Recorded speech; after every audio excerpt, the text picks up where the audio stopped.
Okay, jeg har lavet en fremlæggelse om vores prøveeksamen, hvor overemnet var under overfladen. Og der tænkte jeg hurtigt, at det skulle have noget med blomster at gøre. Så mit værk hedder Samme blomst, forskellige rødder. Okay, min inspiration. Jeg vil lige starte med at fortælle noget om min inspiration, hvor jeg har valgt de her 3 billeder. Så det første her, det er noget af Tony Rubino, hvor jeg synes, at sådan, blomster er sådan, det var lidt min tanke faktisk. Jeg vil lave noget med nogle blomster og nogle rødder, og jeg vil meget gerne have gul ind. Fordi for det første, gul, altså jeg synes, det er en pæn farve, og for det andet, så kan det også betyde ensomhedsfarve. Og jeg vil gerne sætte lidt fokus på ensomhed med det her maleri, og det synes jeg lykkedes meget godt med. Ja. Så har vi det her billede af Jan Krøner, som jeg synes er sådan, det er bare pænt malet. Sådan stilen han maler på, det synes jeg er meget pænt, og jeg vil gerne prøve at tage det lidt ind i det billede, som jeg har lavet. Så det var en lille inspiration derfra. Og så har vi de her blomster, som var egentlig fordi, at jeg tænkte, okay, jeg kan godt lave sådan tulipaner, som sådan selve blomsten. Og så fandt jeg de her tulipaner, hvor der var noget gul og noget rødt i. Og det ville jeg gerne have med, eller jeg ville gerne have gul med, så det tænkte jeg, okay, det er dem her, jeg synes, jeg skal lave. Så har vi mit eksperiment. Okay, så mit eksperiment, kan man se her, det er, fordi at jeg så startede med, havde jeg kommet til at lave sådan jorden i selve mit værk. Det var jeg kommet til at lave helt brunt, altså sådan den samme farve brun over det hele. Hvilket jeg ikke synes så realistisk ud. Og ikke sådan, der manglede lidt liv og lidt liv. Så jeg begyndte at prøve med nogle forskellige farver, som var lidt brun, meget brun og orange, og noget hvid, noget beige, noget gul, for ligesom at se, hvordan får jeg sådan den rigtige farve til det, jeg gerne vil lave. Så det kan man se her, hvad jeg fik ud af det. Så jeg også en hel masse YouTube-videoer om, hvordan man får sådan lige præcis den jordfarve, jeg gerne vil have. Så det var egentlig en hel masse prøveri og alt muligt, med nogle forskellige farver og sådan noget. Og så heroppe, det er et meget lille billede, jeg tror ikke, man kan se det så godt. Men jeg eksperimenterede også lidt med nogle rødder, fordi at de rødder, jeg havde tænkt mig at lave, dem havde jeg tænkt mig at lave brun maling, men det fungerede ikke så godt, når det var oven på en brun sådan en baggrund. Så jeg tænkte, okay, jeg laver det med sort, fordi det gjorde han også i mit inspirationsbillede.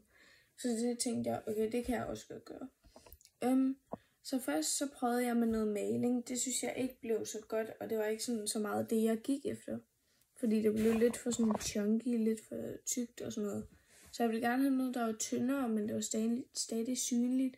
Så jeg prøvede med 3 forskellige tusser eller sådan noget, for at se, hvilket der havde den sådan rigtige tykkelse. Og jeg synes egentlig ikke, der var nogen af dem, der sådan havde det, jeg gerne ville have. Så jeg prøvede med en af tusind og kørte den sådan over 2 gange, for at få sådan at det ikke var sådan helt lige-agtigt. Og det synes jeg fungerede meget godt, så det var det, jeg endte med at gå med. At jeg ligesom sådan stregede over flere gange, for at få sådan den effekt, som jeg gerne ville have, at det blev lidt tyndere i enderne. Og så kunne man også lave sådan forskellige tykkelser, så de ikke alle sammen var ens og sådan noget. Så har jeg også lille eksperiment med himlen, fordi den havde jeg også bare malet med en pensel helt blå. Men jeg synes også, det blev for kedeligt. Altså jeg ville gerne lidt mere liv, og sådan, der skete lidt mere i det der billede. Så som man kan se heroppe, så prøvede jeg lidt forskelligt. Så jeg prøvede at tage en svamp her, og så tog jeg noget blå på den ene side, og noget lilla på den anden side, så det lagde sådan her.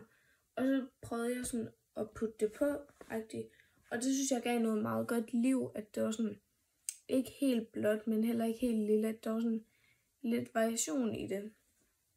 Ja.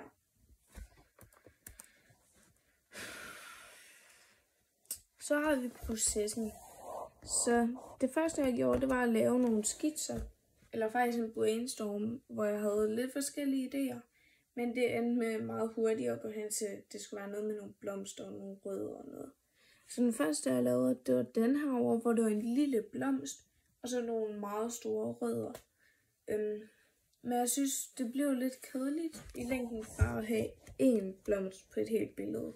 Så jeg endte med at gå med det her med sådan 6-7 blomster-agtigt, hvor der var sådan forskellige rødder-agtigt. Ja.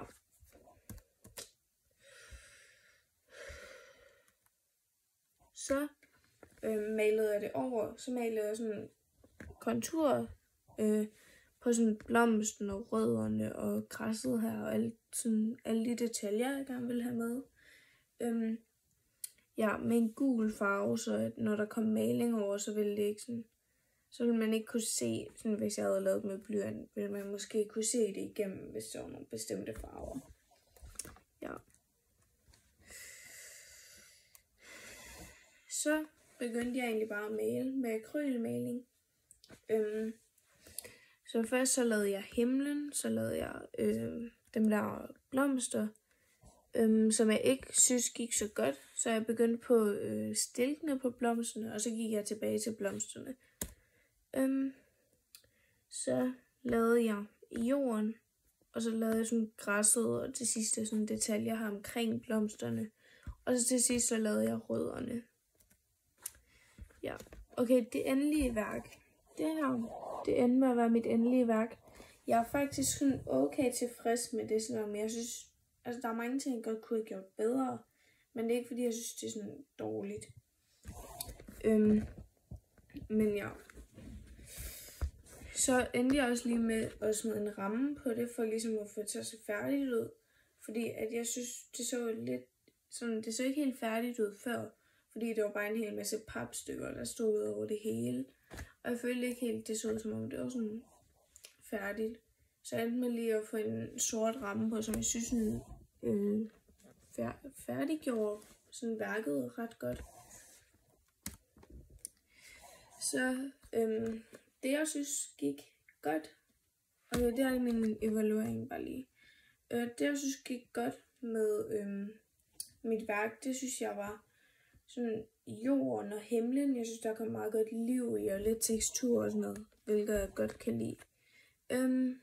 Så synes jeg også blomsterne, sådan farven og sådan overgangen sådan mellem den røde og den gule, det synes jeg endte med at se virkelig pænt ud. Men jeg synes også blomsterne blev lidt sådan, man kan se herover, der er de meget sådan lave og meget sådan kompakte. Men herover der er de lidt højere, og det ser ikke så presset ud, det ser lidt mere let ud-agtigt, hvis man kan sige det. Så ja, jeg synes også, at rødderne gik meget godt, det med at male rødderne. Selvom jeg havde tænkt, okay, det bliver måske ikke så pænt, så synes jeg faktisk, det blev meget pænt alligevel. Så som jeg også har sagt, så har jeg valgt at bruge gul, fordi det er ensomhedsfarver, jeg vil gerne sætte fokus på ensomheden. Jeg skal nok lige komme tilbage på sådan, hvad sådan meningen med værket er og sådan noget. Men jeg vil gerne bruge gul for at sætte fokus på ensomhed. Og så grøn vil jeg også gerne bruge for at sætte fokus på håb, fordi grøn er håbets farve. Og jeg vil gerne sådan vise, at der stadig er et håb.